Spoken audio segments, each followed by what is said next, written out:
मेरा परमेश्वर प्यारा।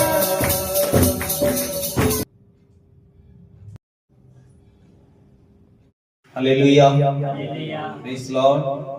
सभी को जय मसीह की गुड मॉर्निंग। परमेश्वर आप सबको ब्लेस करे। जितने इस चैनल को देखते हैं, लाइक करते हैं, कमेंट करते हैं और शेयर भी करते हैं, और जितने जन यहाँ पे परमेश्वर की हजूरी में आए हैं, परमेश्वर के चरणों में आए हैं और जो परमेश्वर के कलाम को सुन रहे हैं, परमेश्वर का अनुग्रह आप सब के ऊपर बना रहे और परमेश्वर का अनुग्रह में आप दिन दुगनी रात चौगनी उन्नति करते हुए आगे बढ़ते हुए चले जाए। हालेलुया। आज का जो कलाम हम देख रहे हैं प्रभु भोज के विषय में है। प्रभु भोज के विषय में लूका रचित सुसमाचार जो कि 22वां अध्याय 22 का जो हम देख रहे हैं 19 और 20 में, जो परमेश्वर ने अपने चेलों को इकट्ठा किया और अपने चेलों को जैसे आज्ञा दी थी कि तुमने इस मेरी वाचा को क्या करना है, स्मरण रखना है। हालेलुया। हम इसमें कुछ बातों को देखेंगे जो कि परमेश्वर का वचन जो पवित्र है, परमेश्वर अपने कलाम को देता है और परमेश्वर कहता है स्मरण रखना है, यानी कि याद रखना है। हालेलुया। प्रभु बोझ को हमें भूलना नहीं है। प्रभु ने बोझ अपने चेलों के साथ लिया, तो आज वो आज्ञा को, उस बात को हमने भी क्या करना है, पूरा करना है। हालेलुया। तो परमेश्वर का वचन जो हम देख रहे हैं, लिखा है वहां पे, फिर उसने रोटी ली और धन्यवाद करके तोड़ी और उनको यह कहते हुए दी कि यह मेरी देह है जो तुम्हारे लिए दी जाती है, मेरे स्मरण के लिए यही किया करो।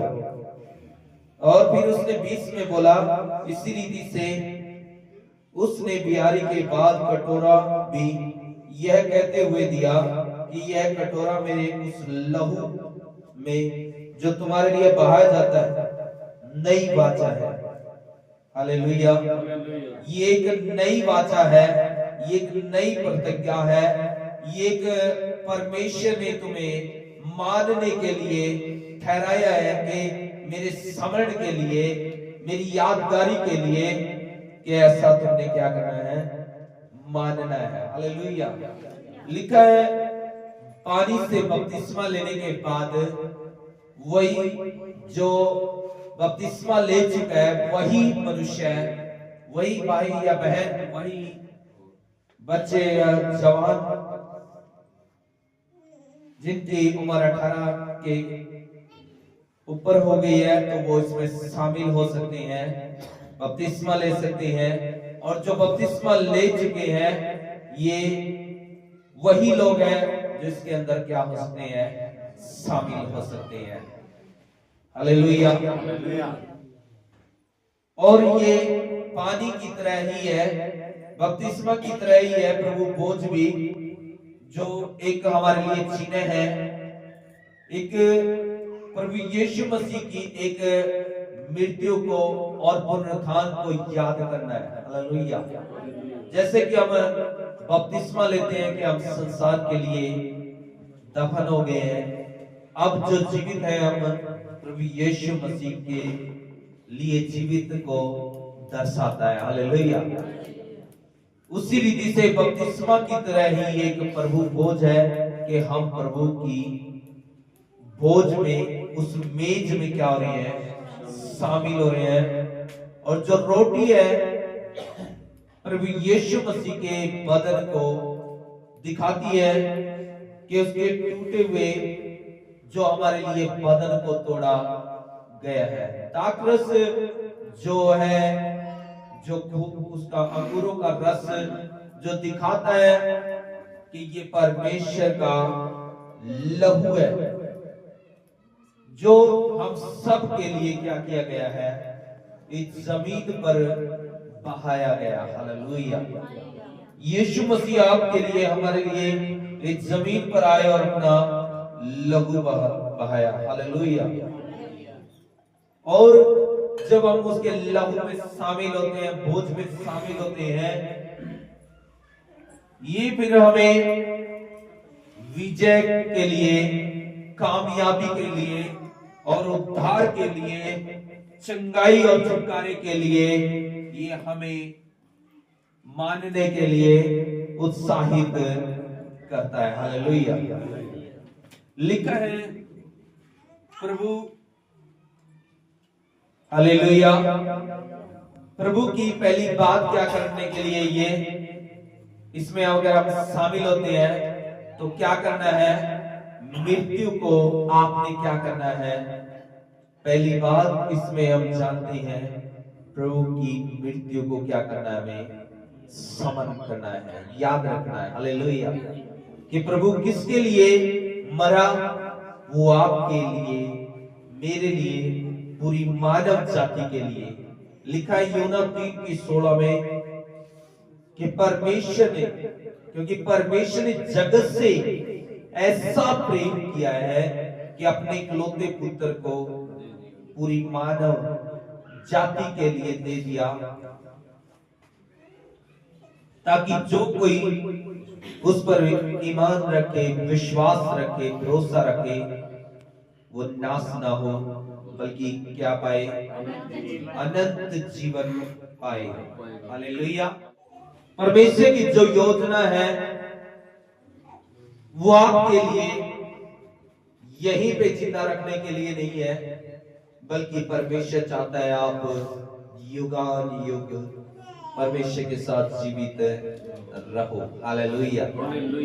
जैसे हम जानते हैं, परमेश्वर के साथ मूसा जब पहाड़ पर गया तो मूसा और एलिया दिखाई दिए थे।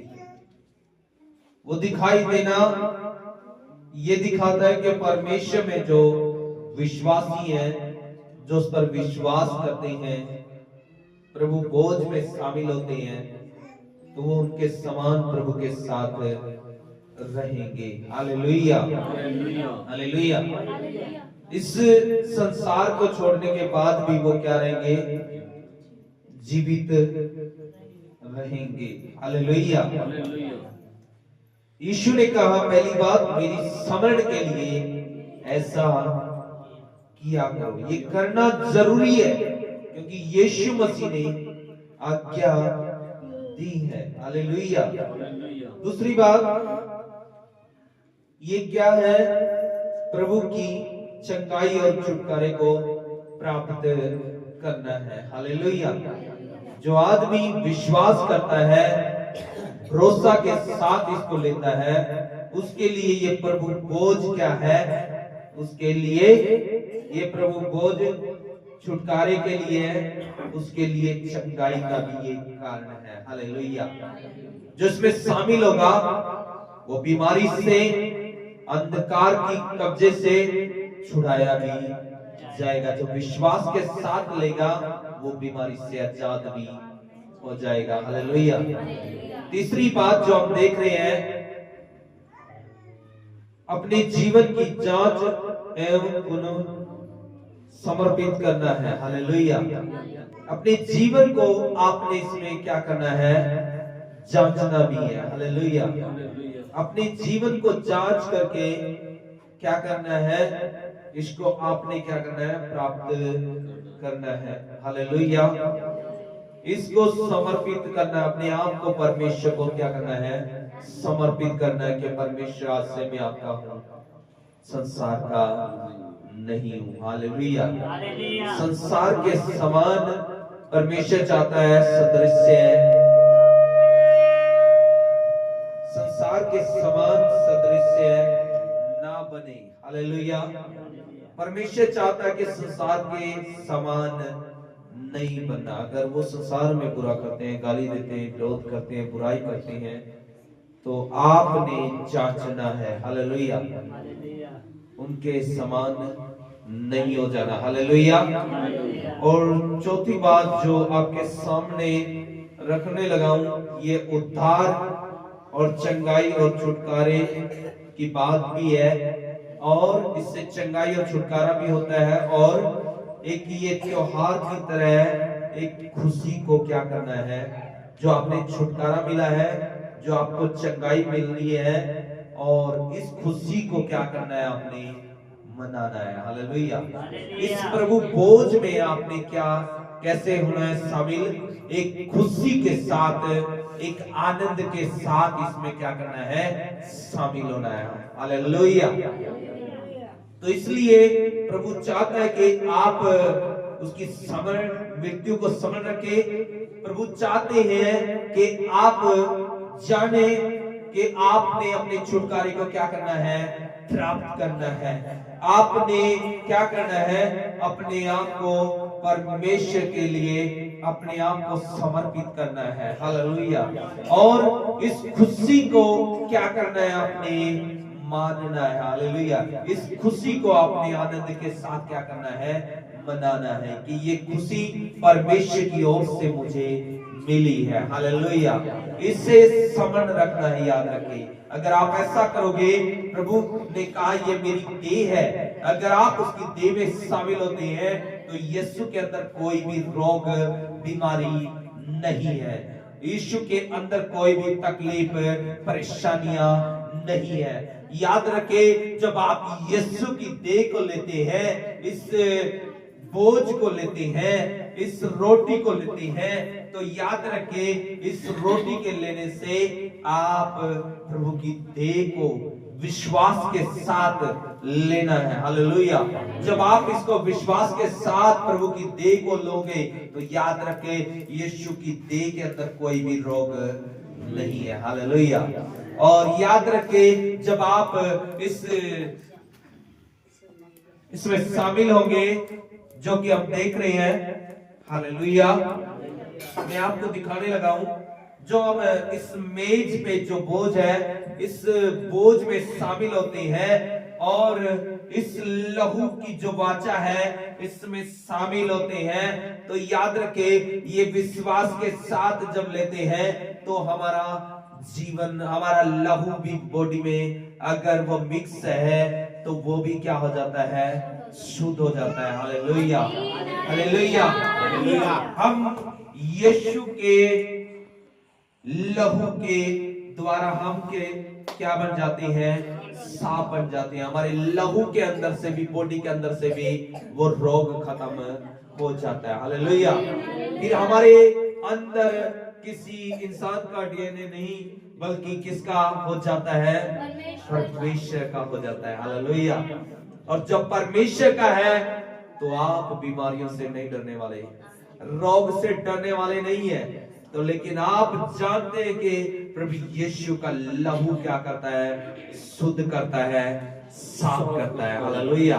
वो आपके शरीर में से रोग को मिटा देगा, आपकी बीमारियों को मिटा देगा, वो तकलीफों को मिटा देगा, वो आपकी परेशानियों को मिटा देगा, जो विश्वास के साथ आज बोझ में शामिल होंगे। हालेलुया। तो इसलिए प्रभु बोझ के विषय में हमने 4 बातों को जाना, तो इन बातों को आपने क्या रखना है, स्मरण रखना है, याद रखना है। आमीन।